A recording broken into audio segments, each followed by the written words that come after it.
બનાસકાંઠા જિલ્લામાં વડગામના ધનપુરા નજીક હત્યા કરી અને કારમાં સળગાવી દેવાનો મામલો. એલસીબીએ આરોપી ભગવાન રજપૂતની કરી ધરપકડ. એલસીબીએ લોકેશન ટ્રેકિંગ અને બાતમીને આધારે કરી ધરપકડ. આરોપી ભગવાનસિંહ રાજપૂતને પાલનપુર લવાયો. ધનપુરા નજીક વિરમપુરના વ્યક્તિનું અપહરણ કરી તેની હત્યા કરી અને કારમાં લાશને સળગાવી દેવાઈ હતી. કારમાં ઘટનાને અંજામ આપ્યા બાદ ભગવાનસિંહ રાજપૂત હતો ફરાર. ક્રાઇમ પેટ્રોલ અને સીઆઈડી જેવી સિરિયલ જોઈ આપ્યો અંજામ. 1 કરોડનું દેવું હતું અને ક્લેમ માટે કર્યું હતું. અલગ અલગ જગ્યાથી 2 મૃતદેહ નીકળ્યા હતા.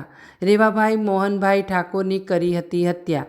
લાશની ઓળખ ન થાય તે માટે પહેલાં ગેસથી બાળી નાખવામાં આવે છે, ત્યારબાદ તેને સળગાવી દેવાય છે. એફએસએલ દ્વારા એવિડન્સ મેળવી 9 આરોપીઓની અટકાયત કરવામાં આવી છે. Bureau report, state news, Banaskantha. તારીખ 27/12/2024 રોજ વડગામ પોલીસ સ્ટેશનના વિસ્તારમાં એક એસ્ટીમ કાર કે જે સળગેલી હાલતમાં મળે છે અને તેની અંદરથી એક વ્યક્તિ પણ જે પૂરેપૂરી સળગેલી હાલતમાં મળે છે. ત્યારબાદ પોલીસ તેની અંદર આગળ ફરિયાદ દાખલ કરી અને પોલીસ જે છે છાનબીન કરે છે. તે વખતે એવું જણાઈ આવતું હતું કે જે કારના માલિક છે એટલે કે દલપતસિંહ કરશનસિંહ પરમાર, તેઓ સળગી ગયા છે એક્સિડન્ટ થવાથી અને તેમનું મૃત્યુ થયું છે.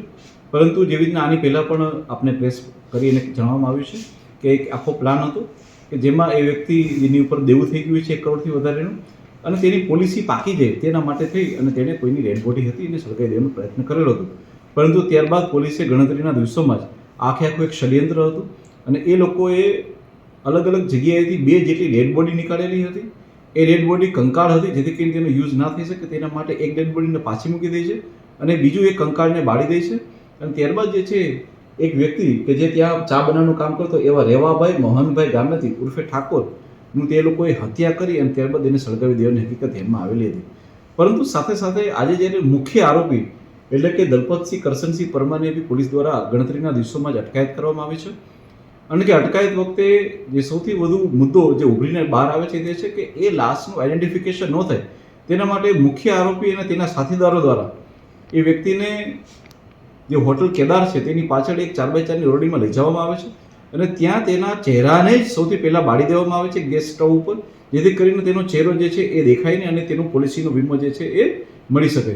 અને ત્યારબાદ એનો ચહેરો બળી જાય છે. ત્યારબાદ જે છે એ આરોપીઓ તેને ફરી પાછો એને એસ્ટીમ કારમાં મૂકે છે અને ત્યારબાદ આખી કારને પણ એ લોકો સળગાવી દે છે.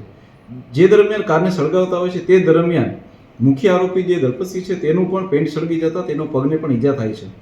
પોલીસે આ સમગ્ર વસ્તુને ધ્યાનમાં રાખી અને એફએસએલની ટીમને ત્યાં મોકલીને તમામ એવિડન્સને એકઠા કરેલા છે અને ગણતરીના દિવસોમાં જ 7 જેટલા આરોપીઓની ધરપકડ કરેલી છે અને સાથે સાથે 2 યુવકો કે જેમણે લાશ બહાર કાઢવાનું કામ કર્યું હતું તેને પણ અટકાયત કરેલી છે.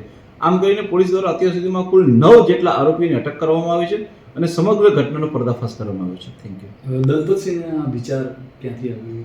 હું આપણે જણાવું કે પોલીસના ઇન્ટ્રોગેશનમાં જે દલપતસિંહ તેની જે મુખ્ય આરોપી છે તે જણાવે છે કે તેણે સમગ્ર ઘટનાક્રમ કેવી રીતના કરવો જેથી કરીને તેનું દેવું પણ ચૂકતે થઈ જાય અને પોલીસની નજરમાંથી બચી શકે તેના માટે થઈ અને તેણે જે ટીવીમાં સિરિયલો આવે છે કે જેમાં ક્રાઇમ કેવી રીતના કરેલો હતો અને ત્યારબાદ તે કેવી રીતના પકડાણા, આ સમગ્ર વિગતો તેને ટીવીના માધ્યમથી આવતી સિરિયલોમાંથી એ શીખેલો હતો તેવું પણ ફલિત થાય છે. મુખ્ય આરોપીથી પકડાય છે. મુખ્ય આરોપીને આજે પોલીસે હ્યુમન સોર્સ અને ટેકનિકલ સોર્સ દ્વારા આજે પાલનપુરની પાસેની એક ચેકપોસ્ટ દ્વારા ત્યાંથી પકડેલો છે. તપાસમાં એવું ખુલ્યું છે કે આરોપી ક્યાં ગયો હતો, ફરાર થયા? જી બિલકુલ, એ ખુલેલું છે અને આરોપી જે છે એ